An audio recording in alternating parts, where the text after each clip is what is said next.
Good morning, good afternoon, everyone. Hope everyone is doing well. I'm outside today, buying some sondery, something for the house. So we have to do refill. So last night I was doing the Vipassana meditation, and now it's Tuesday. So fast, every day passes so fast.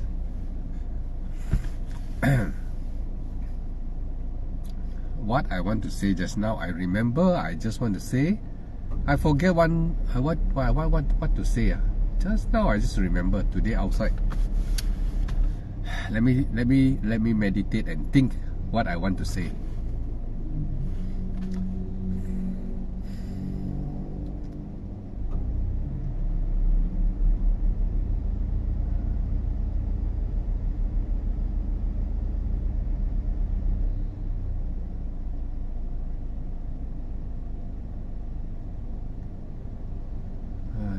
Alan, welcome Alan. I'm outside, so sitting in the car, don't know what to do. Waiting for my partner to go and buy something for the house. So I sit down here, don't know what to do. So always I think about the Buddha Dhamma. You're working, right? You're working. You cannot listen, lah. You're working. I'm half retired. I'm on my own business, so I can work. My job, you know, is very easy. My own business is easy. So I do the business easy one, pure, not dirty. I do the water business. You know, water distiller. I sell to hospital. I export them. So don't have much work to do lah. Not much work. Everything Korea only. Then overseas buyer, I just send by courier. I send by container, easy lah. So I have to work. Cannot say no work. After that, nobody give you food to eat unless become monk.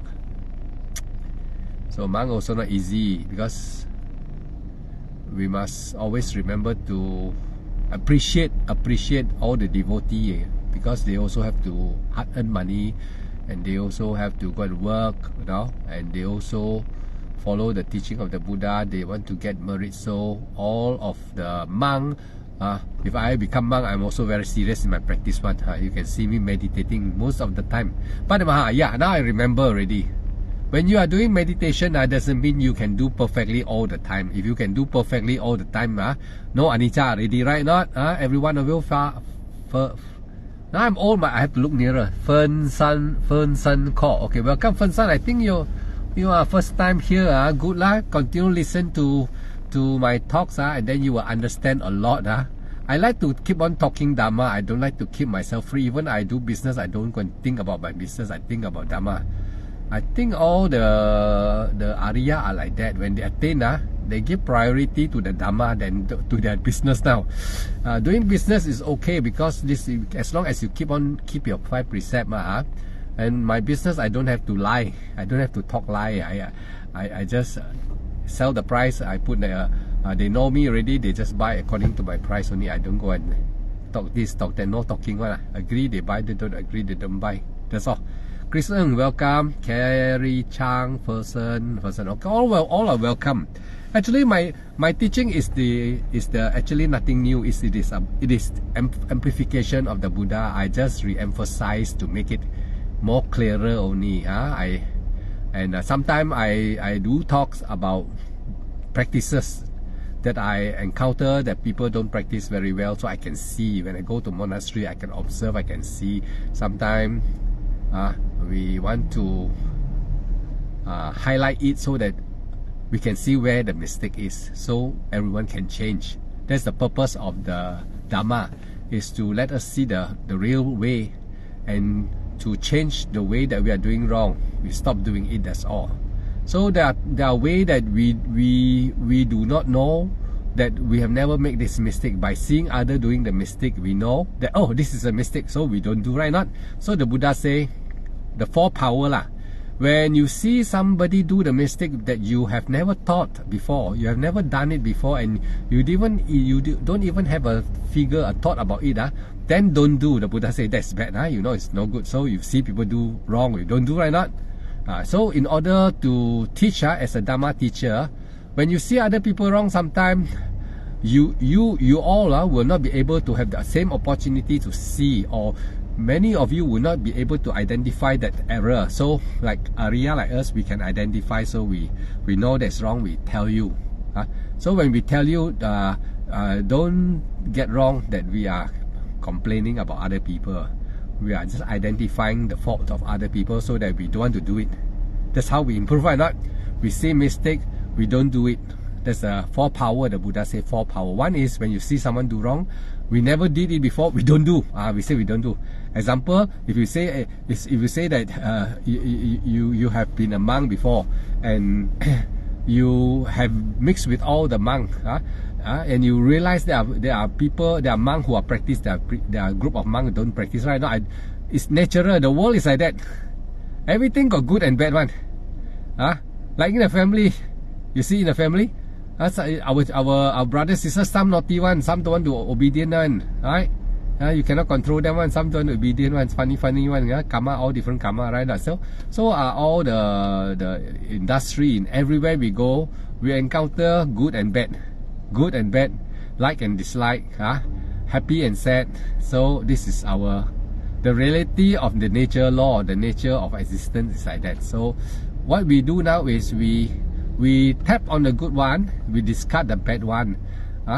So when you are doing when you are a Dharma teacher, then you identify the bad one. You tell the people not to do it. So everyone also they listen. Oh yeah, that is wrong, we shouldn't do. So they improve faster.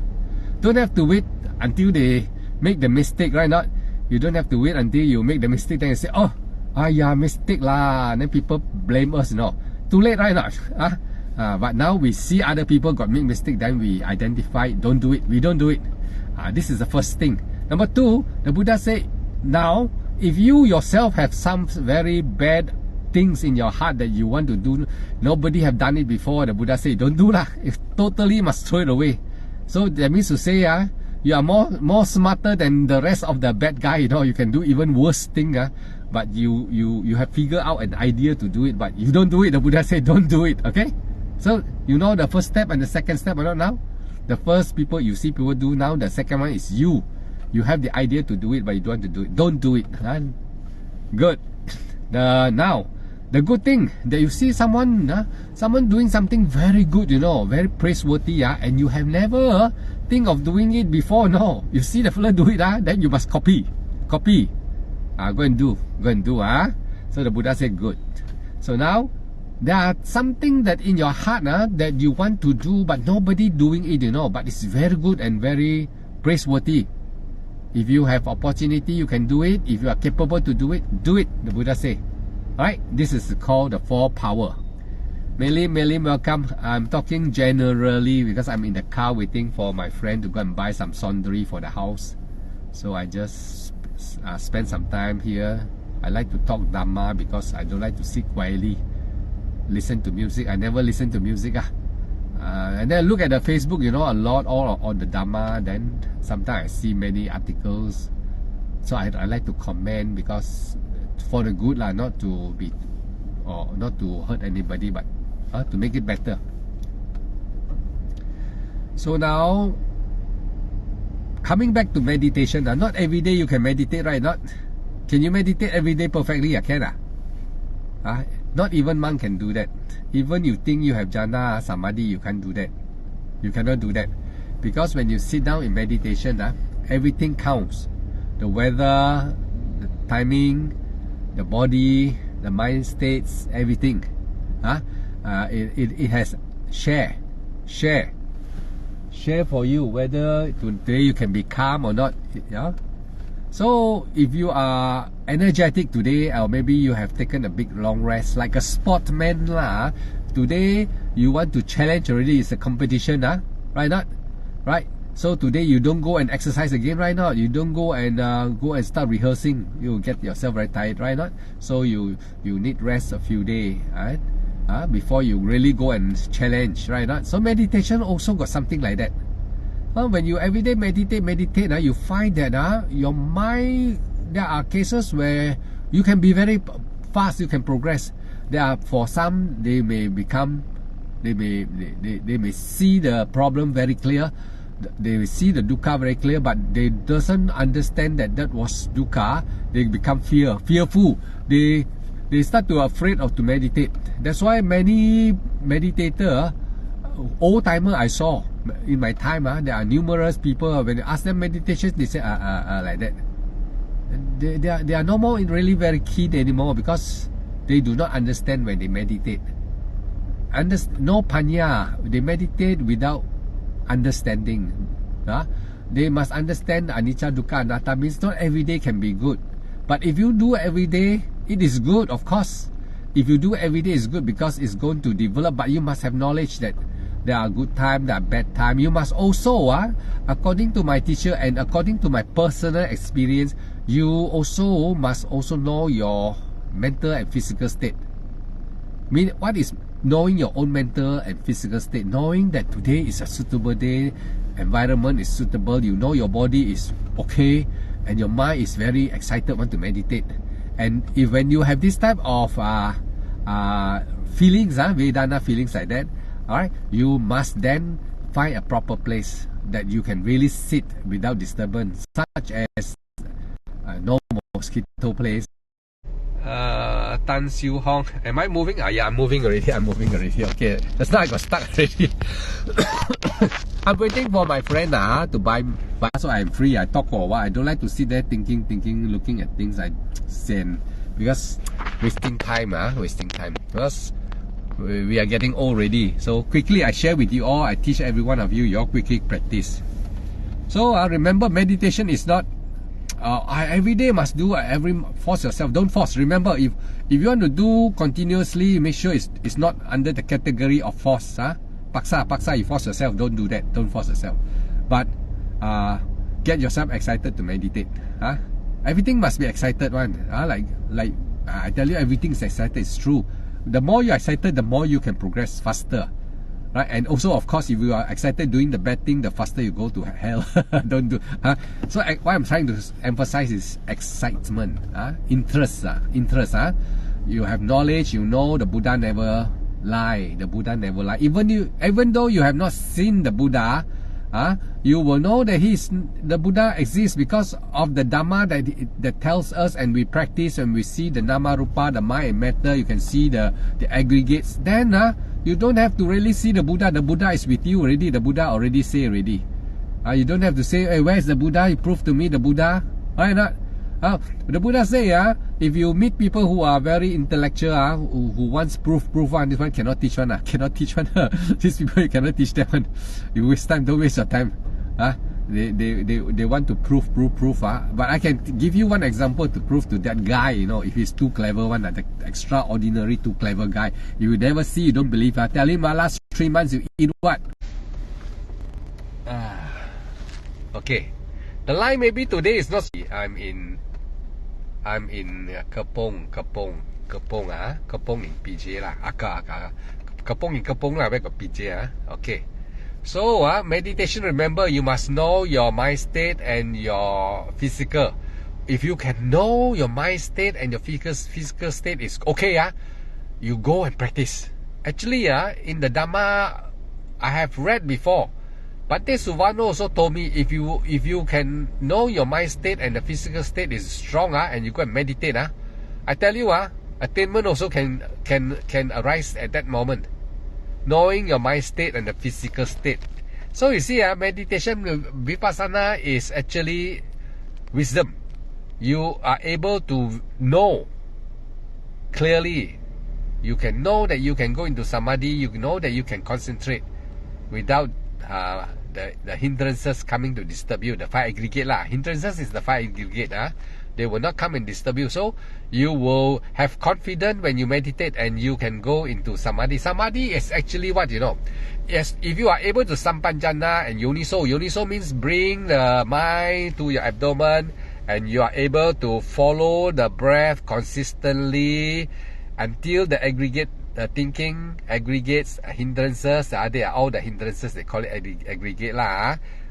They aggregate, body, feeling, perception, mental formation, consciousness that are not disturbing you.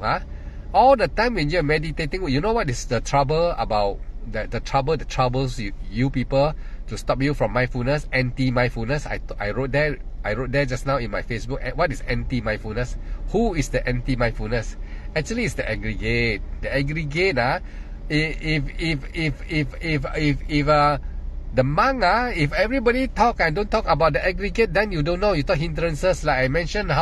If you got 5 people, the 5 hindrances are body, feeling, perception, mental formation, consciousness. Imagine there are 5 of them. Then if one of them hammer you, or beat you with a stick, and then you go and you want to complain to the police and say they beat you, which one beat you? Then you say, I don't know. So if you are practicing any meditation that don't know, you don't practice better. You must know. So that's why the Buddha say, you will know what I know. Ehi pasiko. Ehi pasiko means come and know, come and experience, and you will know lah. The Buddha say, right? Not so. If everybody tell you, you want to know so many things, what for? Actually, knowing without greed is good. Knowing with greed is no good. So you are now knowing and detaching without greed. Knowing and detaching. So you see, Dhamma, the Buddha say the Dhamma will become very deteriorated. Because why? People are teaching, they are not giving the correct information. Not because they purposely want to give you the wrong information. Many of the speakers who teach Dhamma, they not because of what? Because there's high chance they read a lot, but they have not personally experienced the Four Noble Truths. Meaning to say, they have not experienced cessation of consciousness, the experience of cessation of the mind. And what is suffering? What is causing you suffering today? Can you stop thinking, every one of you? So don't talk about meditation. Can you stop thinking? Every day people quarrel is also because of why? They're thinking. If you cannot think, how to quarrel? If you cannot think, can quarrel not? Suppose you don't know how to think. You don't know how to think, how to scold people. You don't know how to add the word to scold people. How to quarrel? So if you are able to stop thinking, so conclusion very simple. If you are able to stop thinking, the meaning to say you are able to stop the 5 aggregates, and nobody can stop, only Satipatthana. I wrote all very clear in my Facebook. I want the Facebook, after I observe, it will not be permanent also. You know why? Suppose I die already, I don't update my speaking, my article, they will ask me, do you want to share? I got numerous time, the old article that I've written on my Facebook. When I open up my page, they will say nobody will see this article, only you. Do you want to share the past article? Those already past one. Then I will say, okay, I click share. So what happened? I think I thought in future, if I'm no more here, this thing can help you all, but I don't think it's going to help you all, because it's not going to be there forever. Because I know Facebook will say, if you don't respond, it will be erased. So those articles that I wrote on Facebook, I hope every one of you can do record or not, record out. I promise you, it won't be a waste. It won't be a waste. Can you all do any recording, or somebody do recording it up, just in case I no more existent in this world? You share Dhamma. So the Buddha says share Dhamma doesn't mean you have to be the speaker yourself. You can share if you think, if you practice and follow the instruction of the teacher. You all can improve. You all quickly share. And I urge every one of you to share to keep my article, because I have already experienced cessation of consciousness. Alright? So I always tell every one of you can attain one. You know what the Buddha say? If there's 8 noble paths, good, Mei Lin, thank you. I'm happy for you. May the sharing that you have recorded, when you share, the Buddha say, when you share Dhamma, even Dhamma, the right one, very hard to come by already. If you can share, you quickly share, the result will be, in every life, you'll be very, very intelligent. Very intelligent. And you will meet the right teacher all the time until you attain Arahanta, until you finally become Arahanta. Because the karma is that you share the good quality things, so that people, see this, maybe initially they say, wow, this fella, lay people talking like as if so much, and then they follow some. Initially they will, of course, everybody is tam chin chi. Tam chin chi means they will doubt first one, sure doubt first. It's like that one. Then gradually they listen, they practice, Oh, they start to realize, how come this fella can talk like that? Then I practice, I can improve. That is the good thing lah. That is the liao lah. Lang ko ho liao. Blessing in disguise. Sometimes blessing in disguise. Disguise means you may think this fella is useless one, but after you follow and practice, you improve so much. Thank you, Mei Lim and Alan. Mutu, I think you also try to do the recording and write into books. I heard you want to write into books. You make into a book when I'm no more here, or I'm here. You can try to make and share with everybody. Share. Don't have to worry. What I'm speaking here, it doesn't hurt the Buddhist arena one. It doesn't hurt one because I'm following exactly what the Buddha is teaching. The four power means if you see anything wrong, we know we don't want to do. We don't do, it's wrong. We see other people do wrong, so we don't do. So we teach. You have to teach. Not so when we teach, as a listener, you don't think that the teacher talking about bad about people talking bad. No, it's not talking bad. I saw something, so I tell you only. Right, not? So to improve lah. If the problem arise in the monastery, say the monastery, the monk, and they also saw this problem, then they change lah. Right, not? Alright, not? They also change and improve. We want everybody to improve. We are like brother and sister. Everyone, the Buddha say, compassionate means you must love. Love, when you talk Dhamma, when I talk about them, it seems like no love. Actually, it's still love. Blessing in disguise. It's just to wake you up. The Buddha say, praised by the wise one. If the wise one don't praise us, well, we are very sad right now. I do something wrong. I have to see what happened. But in Dhamma can't be helped. We in this time when we have left the Buddha so long, there are many deteriorating already. Even in the Buddhist arena, the Buddha say is deteriorating not because they are purposely. Some read a lot but they don't practice. They doesn't experience the Four Noble Truths, so they cannot really know it's the Four Noble Truths. So they tell you actually it's the five aggregate. Every one of you pay attention. The five aggregate. The five aggregate, when you do Satipatthana, you can see the mind, that is a fabrication. It makes a picture, and then the picture change very fast. It come another story. That's why I call the mental fabrication anti-mindful. They don't want you to be mindful because these aggregates that is called the mental fabrication, very dangerous. After fabrication, complete successful already. That means it take you away from your mindfulness already, distract you already, then it bring you to thinking. That is the difference between mental fabrication and thinking. Oh, my friend is here already, so I think I will end because I have to drive car already. Everyone, Suki Hotu Budang Damang Sanghang Gacami. Listen again. Okay, bye bye. I open the door. Okay, see you all again. Bye bye.